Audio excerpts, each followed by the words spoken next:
Welcome back to my channel. तो देर हो चुकी है क्योंकि मैं सोई रह गई थी और अभी बजे सुबह के 6:30 और ऑटो छूट चुका है। अभी हिमानी का आज का जीके का पेपर है तो अब वो अपने पापा के साथ जाएगी। तो मैं अभी तैयार कर रही हूँ। इतनी गर्मी है ना कि सुबह में नींद नहीं आ रही, मतलब सुबह में ही नींद आ रही है, रात में नींद नहीं आ रही है फ़ैन कूलर के बावजूद। बहुत ज़्यादा गर्मी है, बाप रे। तो अभी हम लोग क्या करेंगे, जल्दी जल्दी से हिमानी को रेडी करेंगे। और मैंने अभी तक गेट भी नहीं खोला है।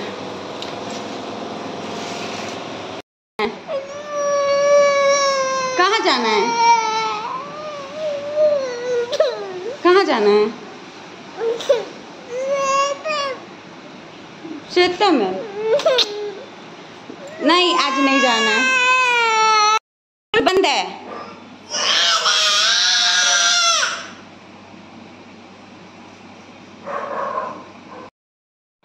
तो ये दूसरे दिन का क्लिप है और मैं यहाँ पे एक शू स्टैंड मंगाए थे फ्लिपकार्ट से, जिसे मुझे लगाने में मेरी बैंड बज गई थी और मुझे समझ नहीं आ रहा था कि मैं कैसे कैसे क्या करूँ। मेरा तो दिमाग बिल्कुल मेरे दिमाग का ना बिल्कुल तही हो गया था।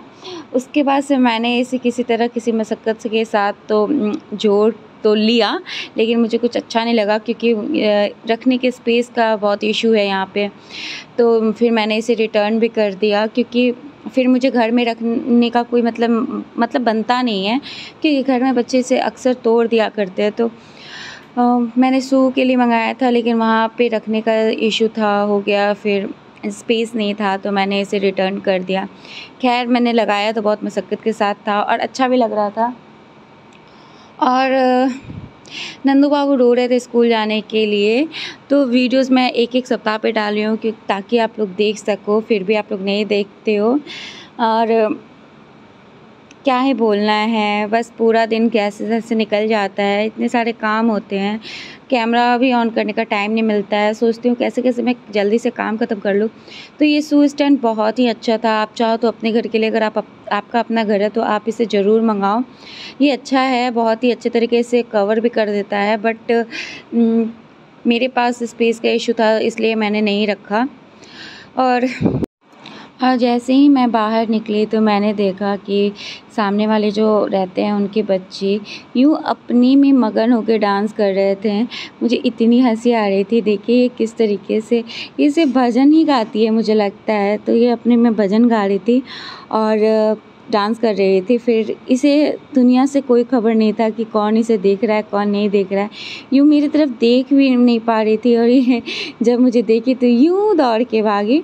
और यहाँ पे नंदू और हिमानी के बीच में यूँ ज़ोरदार सी झगड़ी हुई थी, मैं आपको एक्सप्लेन नहीं कर सकती हूँ।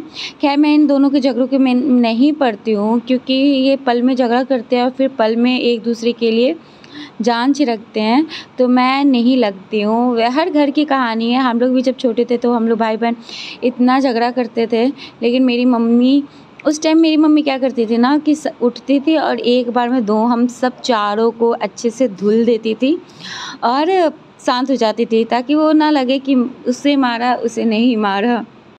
बाप रे, मार के पूरा लाल कर दिया बाबू मेरी। बोलते ना मत लगो, इससे मत लगो मत लगो मत लगो।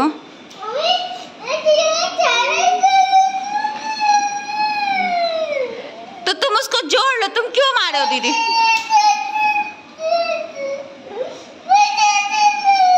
तोड़ दिए तो तुम जोड़ लेता, तुम क्यों तोड़ी हो उसका बनाया हुआ हाउस? वो हाउस बनाया था तो क्यों तोड़ी हो? तो तुम इसका हाउस क्यों? तो तुम एक बात बताओ, किसी का भी बनाया हुआ चीज नहीं तोड़ना चाहिए ना, गंदी बात होता है। आओ मेरा बच्चा, तुम भी आओ, आओ आ जाओ आ जाओ, तुम दोबारा बना लो। मारपीट कर लिया, अब थोड़ा शांति तो होना चाहिए ना। मारपीट कर लिया, अब थोड़ा सा प्यार मोहब्बत करवा लेगा, फिर से वही काम करेगा। जैसे दुनिया गोल है वैसे इन दोनों का झगड़ा भी गोल है। प्यार करेगा, मारपीट कर लेगा, फिर एक दूसरे को सॉरी बोलेगा। सॉरी बोलो एक दूसरे को, चलो नहीं सॉरी बोलो, गंदी बात, सॉरी बोलो गंदी बात। सॉरी बोल दो दीदी को, ईयर पकड़ के सॉरी बोल दो। ओले मेरा बेटा सॉरी बोलो, सॉरी। अच्छा एक काम करो, दोनों आदमी एक दूसरे को सॉरी बोल दो, बात खत्म। उसके बाद से तुम लोग झगड़ा नहीं करना, सब कुछ एक एक चॉकलेट देंगे। चलो सॉरी बोलो, बोल दो सॉरी, सॉरी बोलो।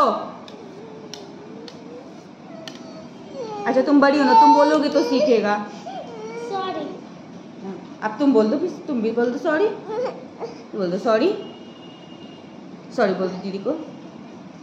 पकड़ो, ईयर पकड़ो, हाँ ईयर, सॉरी बोल दो सॉरी, सॉरी। हाँ शेकन कर लो, शेकन कर लो, शेकन कर लो, शेकन कर लो। Friendship, friendship. मेरे दो प्यारे बच्चे और मेरे घर के आतंकवाद। सॉरी बोलिए, आप जाओ खेलने जाओ दोनों भाई बहन।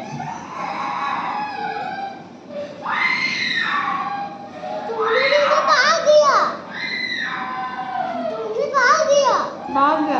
आ बाबू आ जाओ, आओ बाबू।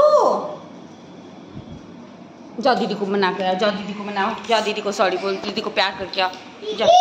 हाँ जाओ दीदी को बहुत प्यार करके आओ, जाओ। फ्रेंड्स जैसा कि आप देखिए कि हमारे घर में पूरा बमबारी चल रही है एकदम। जितने भी लड़ाइयाँ होती हैं सब मेरे घर में ही हैं। दोनों बच्चे सोई, जाओ उसको पैर पकड़ के सॉरी बोलो, जाओ।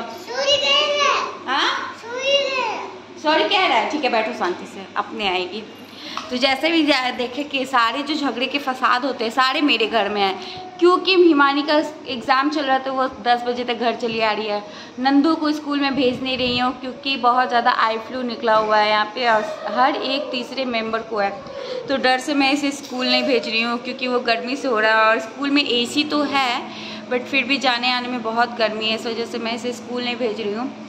तो जितनी भी बमबारी वगैरह है ना सारे मेरे घर पे ही हो रहे हैं।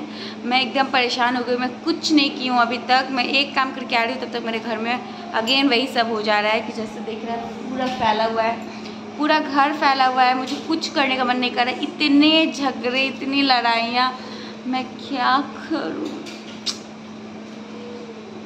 आप लोग भी आइस फ्लू से बच के रहिए क्योंकि बहुत तेज़ी से ये फैल रहा है। गर्मी से हो रहा है, आइस में दर्द, सूजन, खुजली, रेडनेस सब कुछ हो रहा है। तो मतलब ना बहुत ज़्यादा मतलब हालात ख़राब है। आप लोग बस बच के रहो। और इतनी भी अगर बच्चे की इम्पोर्टेंट पढ़ाई नहीं है, छोटे क्लास में है, तो इन्हें मत भेजो क्योंकि वो स्कूल ना जाए ठीक है, लेकिन स्कूल जाके बीमार पड़े ये नहीं, क्योंकि हेल्थ इज़ वेल्थ।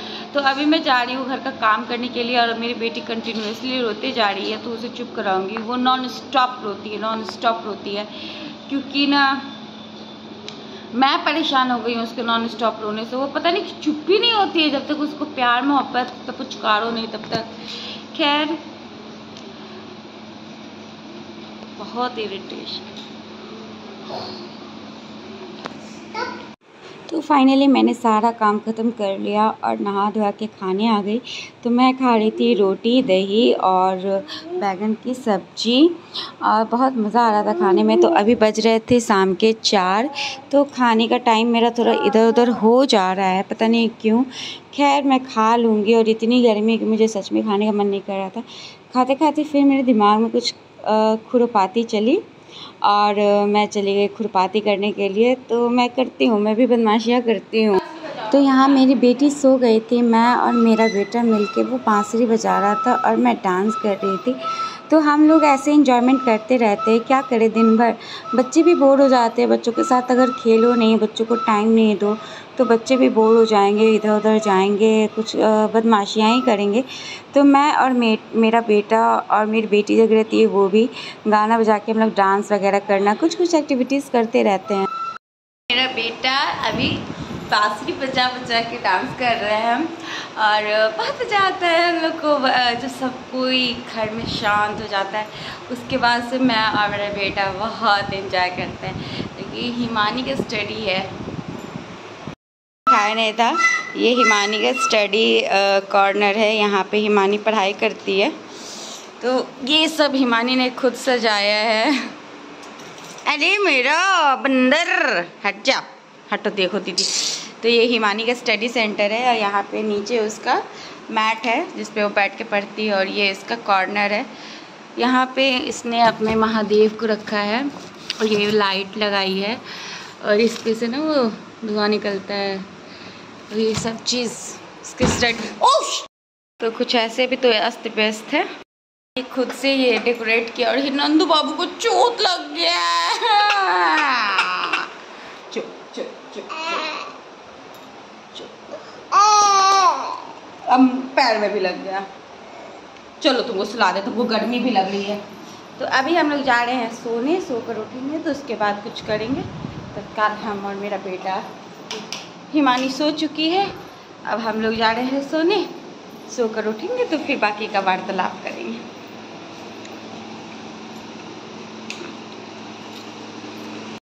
तो यहाँ मेरा बेटा सो गया था। तो मेरा बेटा जो है वो पूरा मुझ में चिपक कर सोता है और ये कंटिन्यूसली ऐसे सोता है, दिन हो रात हो, ये हमेशा मेरे साथ ऐसे ही सोता है, चाहे कुछ भी हो जाए।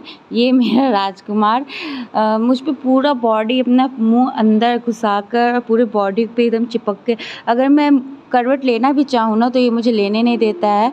और जब इसके पापा रहते हैं तो ये अपने पापा के साथ ऐसा सोता है। तो ये सो गया था। उसके बाद से ये सब उठ गए थे। उठने के बाद इन लोगों को लगी थी भूख, तो मैंने इनसे पूछा कि ये क्या खाएंगे। तो इनका तो डिमांड थोड़ा अलग होता है ना, like fast food and all. तो मैं फ़ास्ट फूड देना बिल्कुल भी नहीं चाहती हूँ। मैं बहुत जितना हो सके उतना कम फ़ास्ट फूड देती हूँ। तो नंदू बाबू उठ गए थे और जैसा कि आपको पता है कि नंदू मेरे साथ ही काम करवाता है, तो ये मेरे साथ किचन में आकर स्लैब पे बैठा रहता है और मैं नाश्ता बनाती हूँ, चाहे कुछ भी बनाओ। ये मेरे साथ ज़्यादातर किचन में अपना टाइम स्पेंड करता है। मुझे समझ नहीं आता है ये मेरा बेटा है या बेटी है। खैर मैं अपने दोनों बच्चों को बहुत अच्छा ट्रेनिंग दे रही हूँ, झाड़ू बहारू सब चीज़ बहुत अच्छे से प्रॉपर से सिखाती हूँ, क्योंकि वक्त का कोई भी गारंटी नहीं है कब किसको क्या हो जाए क्या ना हो। तो हम दोनों मिलके यहाँ नाश्ता बना रहे थे और फिर उसके बाद से शाम हुई तो हमारे घर आया आइसक्रीम, क्योंकि इधर बहुत ज़्यादा गर्मी लग रही थी। तो इसके पापा आए तो बच्चों को लेके गए थे आइसक्रीम लाने के लिए। फिर वो छोटे छोटे आइसक्रीम मिलाकर महंगाई पड़ जाता है, तो हम लोग ज़्यादातर फैमिली पैक ही बना लेते हैं। और फिर हम लोग सबको को वैनिला फ्लेवर बहुत पसंद है, चॉकलेट वगैरह सबसे ज़्यादा हम लोगों को वैनिला पसंद है। तो यहाँ मैं वैनिला फ्लेवर का बहुत अच्छा आइसक्रीम मंगाई थी, तो हम लोगों ने मिलकर अच्छे से आइसक्रीम खाई। तो इतनी गर्मी है कि कोई भी रूटीन फॉलो नहीं हो पा रही है, क्योंकि गर्मी से सबकी हालत ख़राब है। यहाँ बारिश भी ढंग से नहीं हो पा रही है। तो अभी तो मैं कुछ खास नहीं कर पा रही। मैं सोची थी कि किचन में आज कुछ बनाऊंगी, लेकिन गर्मी देख के मेरा दिल ऐसे घूमने लगा है। तो कुछ खास नहीं है, लेकिन फिर भी आप देखिएगा और वीडियो को लाइक से सब्सक्राइब कीजिएगा। और मैं एक नया बिज़नेस स्टार्ट की हूँ, उसका मैं एक सेपरेट वीडियो बनाऊँगी, उसे आप ज़रूर देखिएगा। और बहुत अच्छी अपॉर्चुनिटी है फॉर हाउसवाइफ और भी बहुत लोगों को। तो मिलते हैं कल एक नए ब्लॉग के साथ। तब तक अपना ख्याल रखिए और इतनी गर्मी में सावधान रहिए। आइस फ्लूस फैला है, उससे थोड़ा दूर रहिए आइस फ्लू से। मैं तो बहुत ऑनेस्ट में बहुत ज़्यादा परेशान हो चुकी हूँ। और फिर मिलते हैं कल एक नए ब्लॉग के साथ। और टाटा बाय बाय। गर्मी आपको सैल्यूट है।